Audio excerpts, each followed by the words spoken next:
Hi, I'm attorney Jim Desmond. Today I wanted to talk to you directly about motorcycle accidents. I like talking about motorcycle accidents because it's kind of a different area of the law. It's not like a typical car wreck. And if you've ever paid attention to my blogs, you see I talk about them a lot. Well, there's a reason I do that. All right? Because again, it kind of brings in 5 different areas of the law, everything from medical bills, health insurance liens, to uninsured and underinsured motorist coverage. So I'm going to throw a lot at you real fast, but hopefully you'll find it educational, and we'll kind of go from there. So first step, motorcycles. Unfortunately, in Kentucky, they are not entitled to no fault or PIP benefits. That is both the driver and the passenger. All right. So the bad side, as soon as you get on a motorcycle as a driver, you cannot recover the first $10,000 of your medical bills. Yes, your motorcycle was insured. Yes, you should be able to, according to what you would think logically. No, you can't, because the legislature said it was a dangerous vehicle. All right. The passenger, on the other hand, and so many attorneys get this wrong, cannot recover no-fault benefits, but they can recover their medical bills from that at-fault driver. All right. So again, they can't recover the no-fault, but they can recover it from that at-fault driver. All right. So they don't suffer that same penalty. The part I deal with the motorcycle accidents a lot, and if anybody's paid attention to the blogs, they see this. I have a lot of cases, good people injured on motorcycles. Insurance coverage is way below what their injuries are. So again, what I want to stress to you is, all right, Kentucky and Indiana both, state minimum for insurance coverage is $25,000 per person.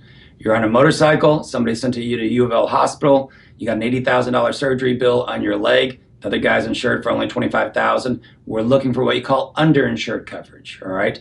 And we're looking for it on the motorcycle.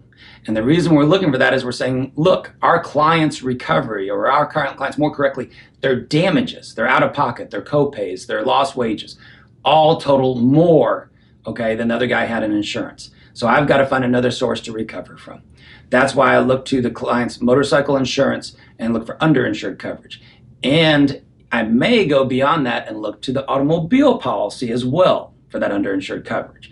This is the part I want to warn motorcyclists about. Typically, the automobile policy will not apply. I will take my swing at the bat. I will try to make it apply if the case deserves it, obviously.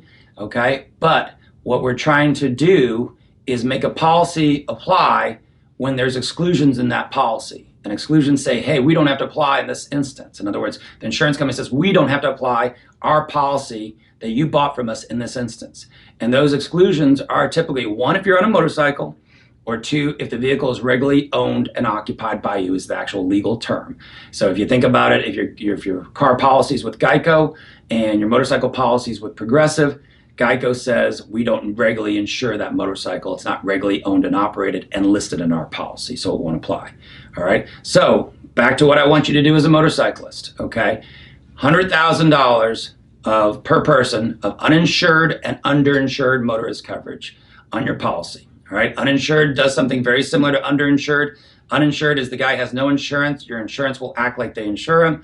Underinsured, he doesn't have enough. We can collect what he has and then go against there. But across the board, $100,000 of uninsured and underinsured coverage on your motorcycle. If you've got health insurance, fantastic. If it's a bad accident, I'm probably going to use that to pay your medical bills. The optional PIP you can get on a motorcycle. If you can afford it and you want it, fine. I think it's very expensive for what you get, and I'd rather see the uninsured and the underinsured. A little side note on motorcycles, before anything ever even happens, if you want, send me a copy of your declarations page for your motorcycle insurance. I'm happy to discuss it to you, mark it up, show you what I think you need. All right, I believe in it that much. Now, let me give you my information in case you want to get a hold of me, and I, of course, appreciate you listening to the end of the video. Hope that information helped. It's attorney Jim Desmond, 502-609-7657. That's my cell phone. Feel free to call or text me directly. And I appreciate you taking the time to listen and hear the video. Hope you have a good day. Take care.